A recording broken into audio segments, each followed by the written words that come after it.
রাত্রে ঘরের আবর্জনা ঝাড়ু দিয়ে বাইরে নিক্ষেপ করা যায় না, এই মন্তব্য শিরক।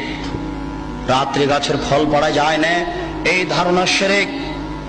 রাত্রে মানুষকে বাকি দোকানের জিনিস বাকি বিক্রয় করা যায় না, দেওয়া যায় না, এই ধারণা শিরক। রাত্রে মানুষকে জিনিস কর্জ দেওয়া যায় না, এই ধারণা শিরক। সকালে সকালে দোকানের জিনিস বাকি বিক্রয় করা যায় না, এই ধারণা করা শিরক।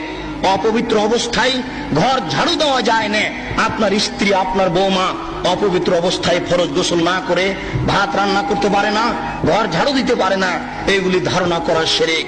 আপনার স্ত্রী আপনার বৌমা অপবিত্র অবস্থায় ফরজ গোসল না করে সব কিছু করতে পারে, ঘর ঝাড়ু দিতে পারে, ভাত রান্না করতে পারে, ভাতের পাতিল থেকে ভাত বের করতে পারে, মানুষকে খাবার দিতে পারে, পারে না নামাজ পড়তে, সালাত আদায় করতে, পারে না কোরআন তেলাওয়াত করতে, এ ব্যতীত যা কাজ আছে সবকিছু করতে পারে।